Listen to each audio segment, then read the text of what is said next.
clients are really thirsty to find out what's going on in the market because it's so difficult to figure out today. So I think it's an opportunity for brokers to set themselves apart, really create some good data sets and impart some great advice to clients. Your network is your net worth.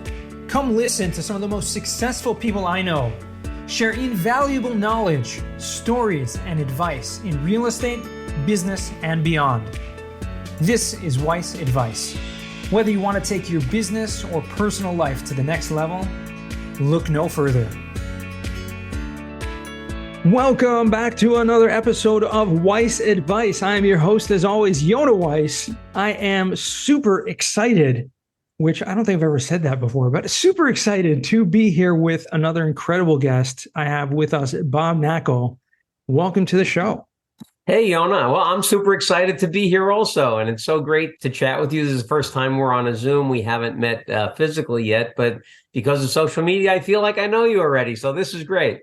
Likewise. It's so true. And you've only really become active on social media in the past year or so, to the extent that, now you're like an icon, not only in New York City as you've been for decades, but in the social media world, you've become like an icon as such. So that's pretty cool.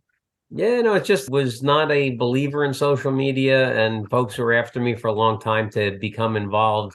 I took the plunge on January 1st and just have been, completely blown away by the reach that social media has, the relationships that I've made with people, the opportunities that have come my way because of it.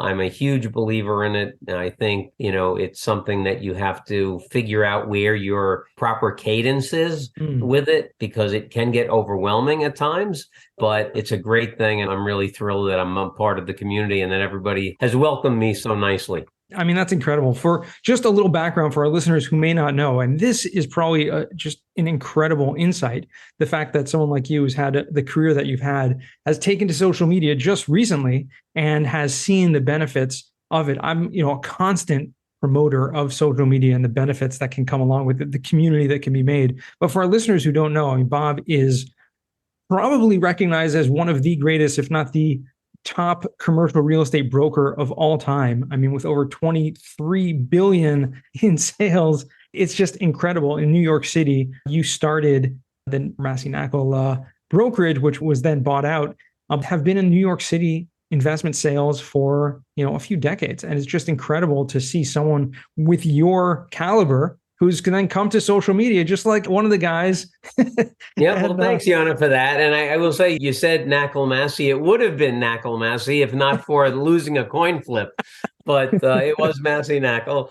But yeah, in fact, we're filming this on July 12th. In 4 days, I start year number 40 doing this and have loved it. And, one of the things that prompted me to get on social media, I'm a big believer in constantly being introspective, looking at your strengths and weaknesses, try to enhance your strengths and work on improving the things you're weak at. And one of my biggest weaknesses actually is technology. For a long time, I was happy to just get my computer on, get my cell phone to work. So, realizing that technology is one of my weaknesses and wanting to improve that. I think part of my fear or aversion to social media was that you had to be a little bit technologically savvy in order to do it.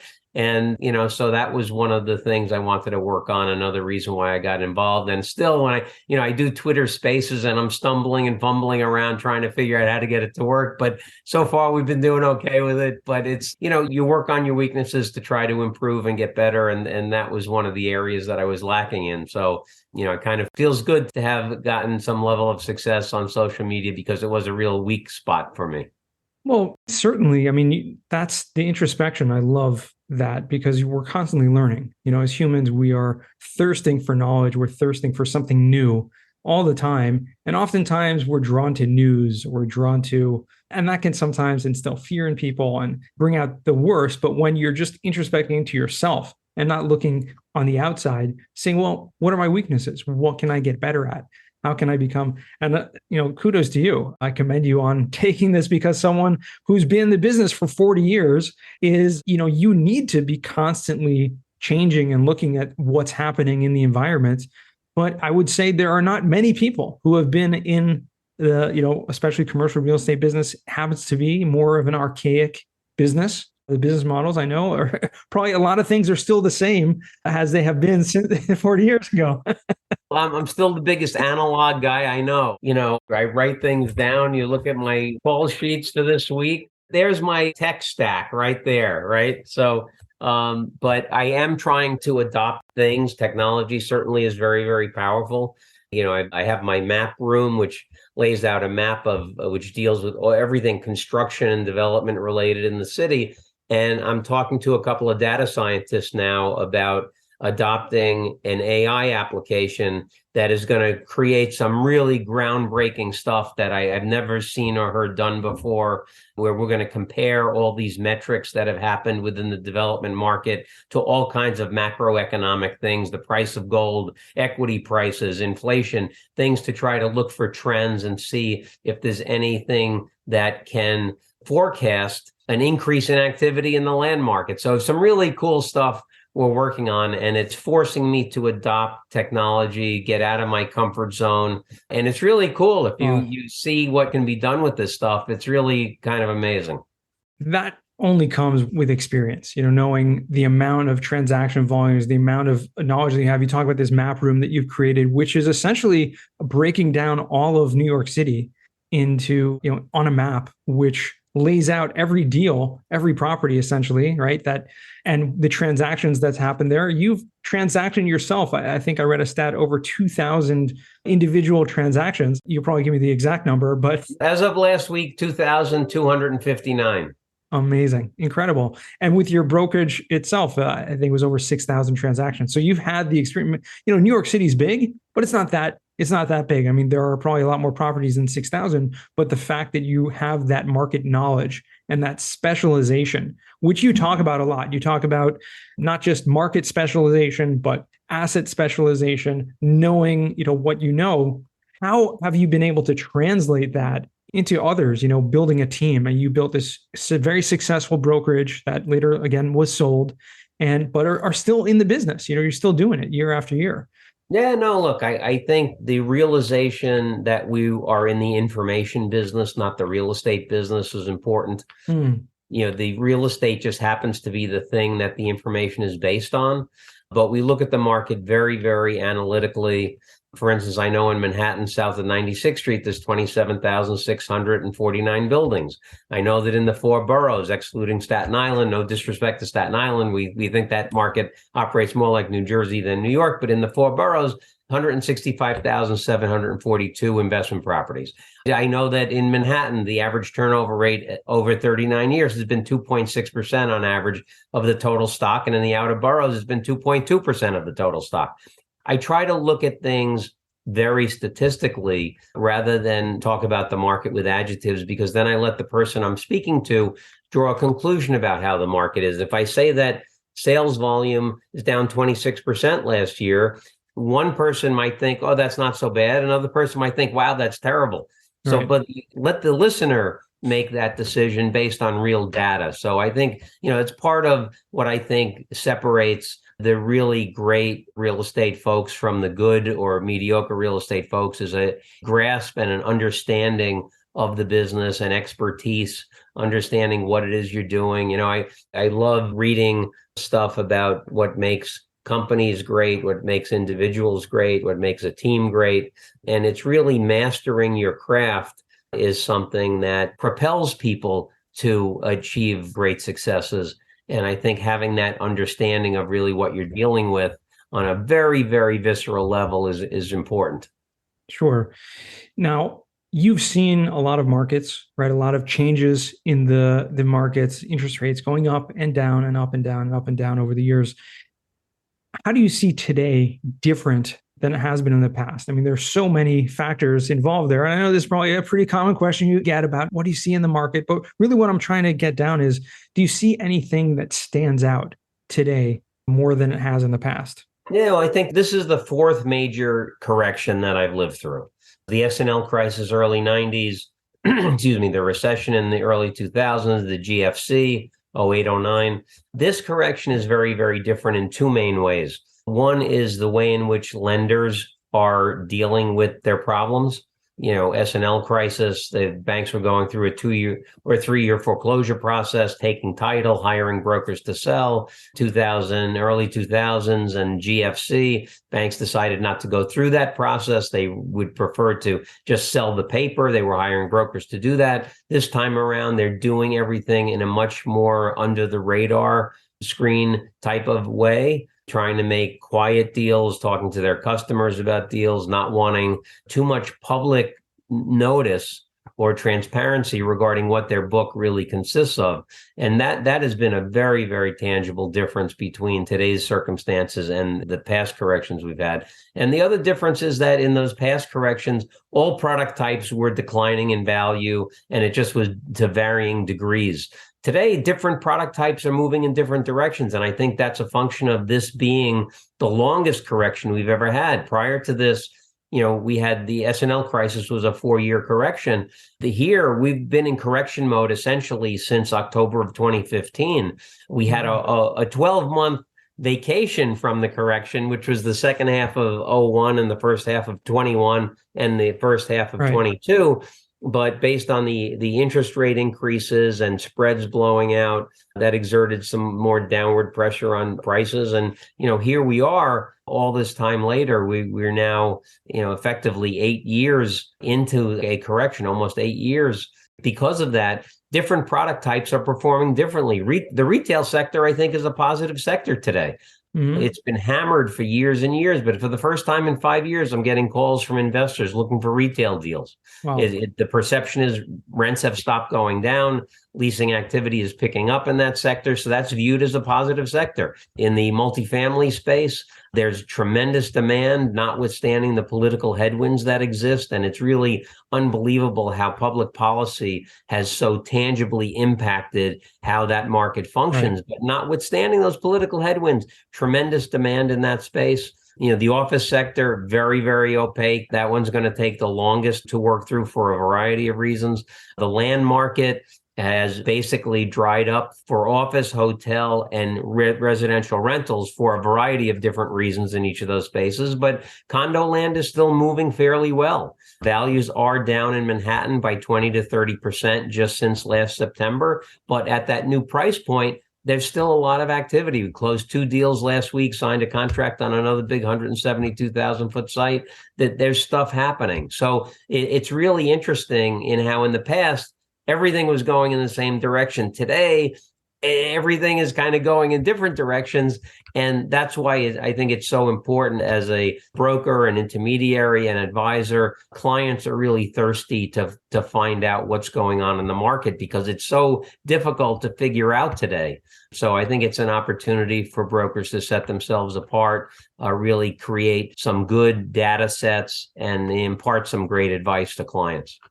We could spend a couple hours unpacking that 2-minute monologue right there about the differences in this market. But I want to focus specifically on the last thing that you just said there about standing apart, setting yourself apart by providing advice and providing the data to your clients. And anyone who's out there who's a broker who may be hearing this and thinking, okay, well, how do I do that? How do I set myself apart from everyone else?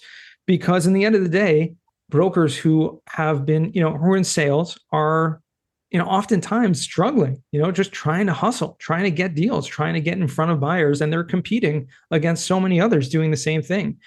So it's very difficult to really set yourself apart in that way. What would you say is, a couple ways that you would suggest for someone who, not just people starting out, but anyone who's in this industry, to stand yourself apart? I know you've taken to social media and become an icon in that respect, providing knowledge, the Knakal nuggets, you're bringing back that stuff, you're showing the data sources, but for someone else who doesn't necessarily have that stature. Yeah, I think you hit the nail on the head, right? There are thousands of people trying to do what we do. And that's whether you're a broker, an investor, a developer, a banker, a lawyer. So how do you set yourself apart? How do you differentiate yourself? And the best way to differentiate yourself is through specialization. Become an expert at something. If you read Jim Collins' book, Good to Great, he says the difference between every great company and every good company, or a great individual and a good individual, is the difference is having something or focusing on something that you can do better than anybody else in the world. And those great companies, their whole focus is on achieving that goal of being the very best at something. So how do you become the best at something? You become a specialist. You know a market. I always tell people, get something that is as narrow as it possibly can be so that you can easily articulate what you do, how you do it, and that you have an understanding of the market and you have capability within that market segment. It has to be large enough so that you can make a good living doing it. You could be the biggest expert in one building, but you can't make a living that way. Right. But have a target set of things that you're going to specialize in that is very, very narrowly focused, whether it's product type, geography. At Massey Knakal, we started the company based on a geographic specialization. In the mid-'80s, that was very important because the amount and quality of publicly available information was horrible.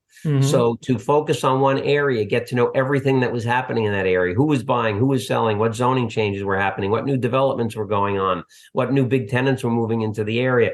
These things enabled you to differentiate yourself. Today, publicly available information is all over the place. You can go online, find somebody's home address, their cell number, their shoe size, whatever you want. So today, I think product specialization is a much more effective way of differentiating yourself than geographic specialization is.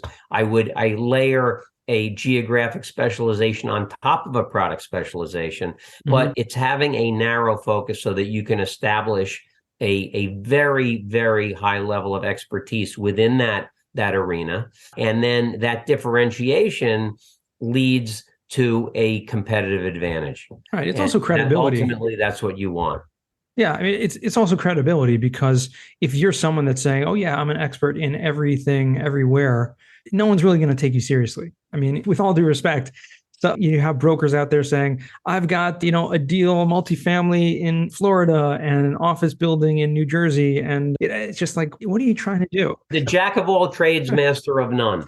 And people have been telling me for a couple of years now, Bob, you got to get to Miami. You got to go to Miami. You're selling all this land. You're the top land guy in New York City. There's a lot of land being sold in Miami. And I say to them, you know what? Why would I do that? If I owned a piece of land in Miami, I wouldn't hire me to sell it. I don't know anything about the market. Why would I do that? So I think you have to, it's very appealing to look at an opportunity and say, hey, I could make money doing that. Very important to be able to say no to things. Harvard professor Bill Urey wrote a great book called The Power of a Positive No. And you have to be able to say no and not get off on tangents. It's so easy to get distracted in our business. And I think you have to do everything possible to stay disciplined. One of the main reasons why I work with a broker coach, I work with Rod Santomassimo from the Massimo Group, have for 12 years, because I feel like I'm a very disciplined person, but nobody is that disciplined. So Rod helps me maintain my discipline, encourages me, say no to 3 things every week, because otherwise you're going to get pulled in all these directions. But you have to stay focused and stay focused on what Colin says. He refers to that concept of what can you do better than anyone in the world? That's your hedgehog concept.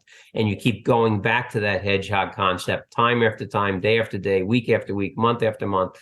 And that's what will allow you to ascend to a lofty position within any industry. Wow. These are powerful Knakal nuggets that you're dropping over here, Bob. I got to tell you. And it's actually the second time Rod has been mentioned on this show in the past few weeks. We had Reed Bennett from Chicago, who also mentioned Rod. It's fascinating because it just goes to show you the top performers have coaches. This is such a message we reiterate over and over on this show. Do not think that you can go at it alone. Yeah, Yona, look, I met Rod 12 years ago. He was writing Brokers Who Dominate. I get this call out of the blue from this guy, Rod Santomassimo. He's like, hey, Bob, I'm writing a book. Everybody tells me I have to include you in the book. Tell me about your story. I'm doing these phone interviews with him. And I got around to asking him, I said, so Rod, how many books have you written? You're an author. What else do you write about? He said, no, I'm not an author. I'm a broker coach. And I said, broker coach, what the heck is that? I never heard about that before. And, he told me what he did, how he does it, things like that. And it occurred to me, I said, hey, Michael Jordan has a coach. Right. Tiger Woods has a coach. Olympic athletes have coaches. What the heck? Let me give it a try. And you know what?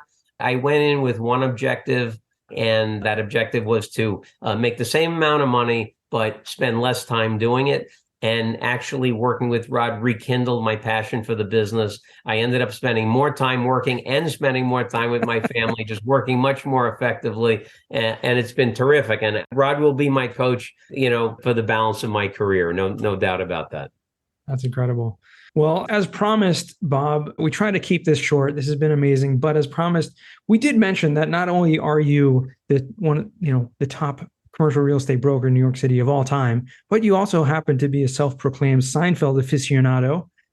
and it wouldn't be right, because I also grew up different periods in our lives. You're probably about at least 10 years older than me, but I enjoyed Seinfeld quite a bit when I was in high school. If you're a New Yorker, how could you not like Seinfeld? It's amazing. I actually had a roommate in college who was from New York as well, and we used to watch together. Anyways, long story short, we're going to throw out a few pieces of Seinfeld trivia out there. These are just things that came to my mind that I know, not extremely obscure, so I have a pretty confident that you're going to get all of these. And feel free to throw any back at me. But without further ado, let's just jump right in before we get to the final four, Bob. So question for you, and this is a two-part question. Okay. All right. Which board game did George play with the Bubble Boy? Okay, that would be Trivial Pursuit. All right, you got it. And the second answer, on what question and answer did that board game end tragically? Game ended. I don't remember exactly what the question was, who invaded someplace else, but the correct answer was the Moors. But there was a misprint on the card, and it said the Moops, and that caused the Bubble Boy, Donald Sagan, by the way, was his name, but caused George and the Bubble Boy to have a fight, which popped the bubble, and all hell broke loose. Wow, amazing. Okay, you were 2 for 2, but again, I guess that you'd be pretty good at these. Okay, I'm going to go with another easy one, relatively, and then we're going to get to a little bit of a hard one. How did George's, and again, we're going with George here, we're on a roll. How did George's fiance die tragically? And again, this is another tragic, I don't know why. Yeah, tragic one, but unfortunately, George was very thrifty and didn't want to really get married to Susan anyway. So when they were picking out wedding invitations, he immediately went to the back of the book to the less expensive ones, which were out of stock, but they had 1 or 2 boxes left in the warehouse. They stopped making them because they used very, very inexpensive glue that you had to lick significantly to get them to stick. Unfortunately, Susan licked all of those. There was a toxin in the glue, and she expired, according to the doctor, because of the toxic glue in the very inexpensive envelopes. All right, which unfortunately ended their marriage before it even happened. All right, this is going to be a fun one. What type of bread did Jerry hang out of a window with a fishing pole? Okay, well, actually, it was George who had the fishing pole in the Ross's townhouse, and it was the #1 bread from Schnitzer's Bakery, and it was the marble rye. Okay, he's just showing off at this point. And okay, now you said I could ask you, if you get this one, I will be so impressed. You get $100 to the charity of your choice if you can tell me the name of the elderly woman that Jerry stole the marble rye from. Oh, wow. Okay. I'm not going to get it. Sorry. Okay. Her name was Mabel Choate. And that's a very, very tough question because you don't know. They never say her name on that particular episode where Jerry steals the marble rye, but she happens to be on the board in Del Boca Vista down in Florida and remembers that Jerry stole the marble rye, voted to impeach Jerry's father from the home ownership board. And that's when they say her name, Mabel Choate. So amazing. Well, you actually answered a different question, which I had right here written down, which what was the name of Jerry's parents' retirement community? And you just threw it in there, Del Boca Vista. So you got it. I did not remember Mabel Choate, but that's awesome. Was actually, that is a question I'd have to answer in 2 parts because when they first referenced going down to Florida, it was something like phase 2 of the Pines or something like that was the first complex. But then the second one, which is much more popular because the Costanzas were going to move down there, was Del Boca Vista. All right. Amazing. Wow, Bob, this is awesome. Well, I appreciate your hilarity of this how this episode took a turn with the Seinfeld references. This is awesome. And it's great to see that even with all the time selling thousands of investment properties, you have time to have some hobbies in Seinfeld trivia. Bob, we're going to transition to what we call the final four. And these are four questions I ask all my guests, which first one is, what's the worst job that you ever had? Well, the truth is I've had only one job other than being in commercial real estate. And that was when I was about 15 years old. I had a paper route in Maywood, New Jersey, delivering some free weekly paper. That lasted 2 weeks. And I said, this isn't for me. Other than that, that's the only job that I've had, other than the first job I had between freshman and sophomore year in college, working in market research at CB. Went back my next 2 summers and then started with them full time when I got out of college. So only had that 1 2-week paper route, and that was not so great, but the only other job other than real estate. Amazing. Wow. That's consistency, right? 40 years of just going at it, sticking with it. Good for you. Second question, what's a book you've read that's given you a paradigm shift? Well, I think, I mentioned online this week, and I mentioned Jim Collins' book, Good to Great, which, absolutely is a great book. That was very instrumental in a lot of the ways that we approached tactics and strategy relative to Massey Knakal. But I also think Winning Friends and Influencing People, Dale Carnegie's book, was just unbelievable. I read that very, very early on in my career. And I think stuff like that, I have a reading list of several books. The Power of a Positive No, the Persuasion books that Bob Cialdini from University of Arizona has written. He's probably a leading authority on persuasion in the world. Books on selling, negotiating, Zig Ziglar, things that teach people how to get by in life, how to succeed in life. I think that should be a whole curriculum. And I've been putting notes down about what would make a great college curriculum. But, I think so much of the time that is spent in college is not useful. Knowing today whether prepaid rent is a debit or a credit on a balance sheet isn't going to help most people unless you're an accountant. But understanding how to interact with people, how to get along, how to become friends with people, how to understand, how to be a good listener. So many life lessons should be taught at the college level, because I think whether you're a salesperson or you're a banker or a lawyer or in the financial services business, you work on Wall Street, wherever, there's so many lessons that can be learned for people in the business community, and learning things that will stay with you for a lifetime. So I think there's room for a college curriculum that really could benefit people very, very significantly. And I'd like to be part of making that happen. Awesome. Well, and I love how you fleshed out the question into that, because there are so many books out there that can really just change people's lives. And, when better to start than when people are young, because they're not getting that education in forget about college, high school either. I mean, it's unfortunate, but that it needs a change, and who better to make the change than Bob Knakal, right? Third question. I'd love to be part of that. Third question for you is, what's a skill or talent that you would like to learn? And this could be anything. Crazily, I would love to learn how to play the piano. I've never played a musical instrument. And it's interesting. I've never been asked that question before, but if I could do one skill that I don't have, I would love to be able to sit down at a piano and play. And I understand that that aptitude relative to musical instruments is closely tied to math. I'm very good with numbers, but I've never played a musical instrument. So that was an interesting question, though. There you go. And surprisingly, it's actually a pretty common answer that people give. Very successful people I've found are intrigued by music, and who have never, been successful in many areas in life, but have not pursued music. And like I said, surprisingly, it's one of the most common answers that I get on the show is playing a musical instrument.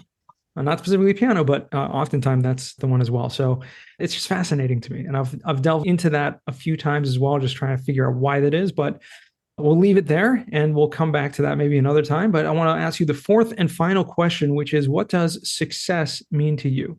What does success mean to me? I think it is achieving a deep sense of peace. And I think that comes from knowing that you did the right thing all the time. You help people, you helped other people achieve success. One of the things that the whole Massey Knakal experience was such a nice thing on so many levels, but the thing that I'm most proud of from that experience is that the culture that we created, one in which if one of our employees got married, there'd be 50 people there. People would go on vacation together. They'd get a summer house together. So that culture was one. And the other thing is that today in New York City, there are 14 investment sales businesses or divisions that are either owned by or run by people who learn the business at Massey Knakal. And for us to have had a small part in the development of these people, training them, teaching them the business, and seeing them go on to the success that they've had is extraordinarily rewarding. So I think, success is feeling a sense of peace that you did the right thing, you were a good person, you helped people, you were a positive influence in society and in the environments in which you live and work, you were good with your friends, you were good with your family, your community at church or synagogue, and just you did the right thing by people. I think that provides a sense of peace. And I think if you find that sense of peace, then you've achieved success. Love it. That's incredible. Love the definition.